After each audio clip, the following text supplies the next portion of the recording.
So one has to understand that to get peace we have to go beyond this mind.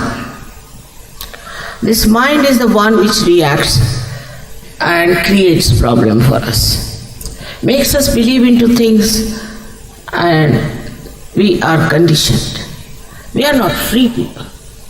Free people to understand what is reality.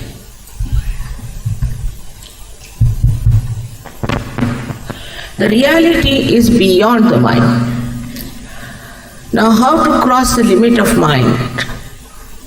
Like once a doctor in Switzerland said, "Mother, you do what you like, you can cut my throat, but stop these thoughts, they are bombarding me." You cannot stop.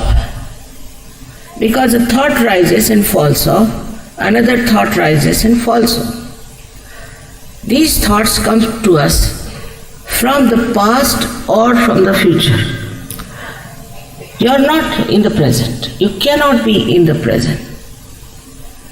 But when this power that is described to you already, known as the Kundalini, rises, then she takes your attention beyond the thought, beyond the mind, and that is the place where resides the present, the reality.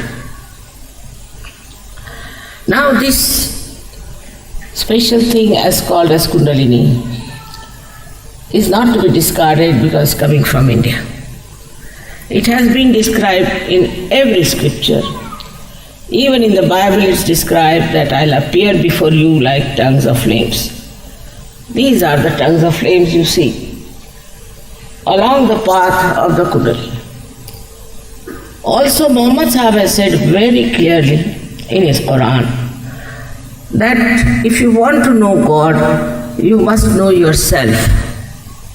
Christ has said, know thyself. All of them have said the same thing. If you see Zen system or Lao Tse, Confucius, any one of them, they all said that unless and until you know yourself, you are not there. You have no identity. But knowing yourself is very important because you are the treasure of knowledge. You are the treasure of wisdom and divine discretion. It's all within you, which you should know without any efforts. Effortless, sahaja. Saha means with, ja means born. Born with you is the right to get your self-realization. It's your birthright to have it, and in these modern times it has been made very, very easy somehow to get this realization.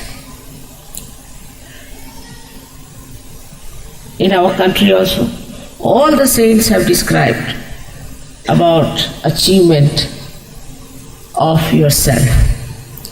Sahaja word is used by so many saints, especially by Guru Nanaka, who says Sahaja Samadhi Lam. Whatever you have to get in your awareness, Samadhi is awareness, has to be in a Sahaj, means a spontaneous manner. So for this you don't have to stand on your head, you don't have to run away from your families, you don't have to starve or fast. You've done it. You've done it in your last lives. Now, in this life, you should have the fruits of your hard work that you have put in to express your desire to be one with the Divine. The first truth is that you are not this body, this mind, these conditionings, this ego, these emotions, but you are the pure spirit.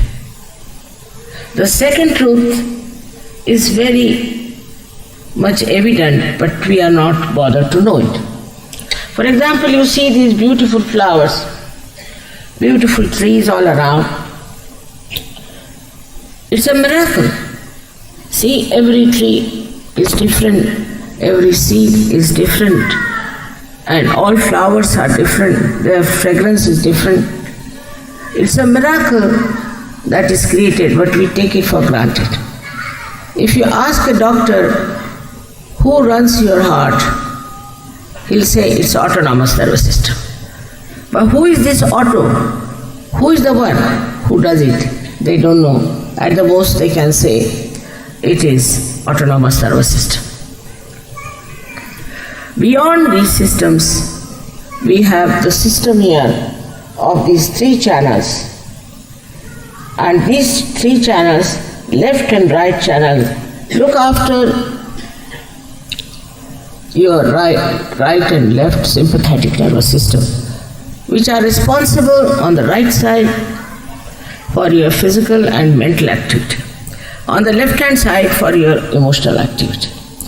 In the center there are these two sympathetics. They form a loop like this, and the chakras, the centers, are created. These centers are responsible for our physical, mental, emotional and spiritual being. But when we start exhausting whatever limited energy it has, then we start developing either physical, mental, emotional or spiritual problems. If somehow we can save these centers from a state of jeopardy, we can solve the problem of physical problem, of say, mental problems, and also emotional, spiritual problems. You can diagnose a person on your fingertips, because these fingertips, 5, 6 and 7, are denoting your centers within yourself.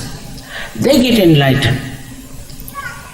So with the light of the Spirit, when you are enlightened, you really become an enlightened person. It is not just a certificate, I am this, I am that. It is something that happens to your awareness. The first thing that happens, as I told you, you go beyond the mind, that you become thoughtlessly aware. In Sanskrit we call it Nirvichar Samadhi. It is an instant happening. Maybe the modern times are such that the Kundalini rises like a jet. And in thousands of people it has worked out. But to establish that situation of thoughtless awareness, you have to meditate at the most for 10 minutes in the evening. But immediately you will feel absolutely peaceful. You will feel like a witness of the whole drama that is going on. And with that drama, you will be able to see that there's nothing to be afraid of, nothing to be worried. Because you are out of that problem, you can solve it. Like if you are standing in the water, in the sea, and it's turbulent, you see the waves rising higher and higher, you are frightened. But supposing you can get into a boat, then you can watch the same scene with such attention and with enjoyment, because you know it cannot hurt you.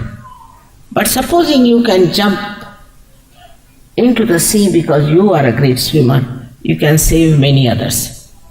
So in the second state, where you become doubtlessly aware, you become all-powerful because you can give realizations to others. It's like one enlightened light or a candle can enlighten many candles. You can give realizations to many people.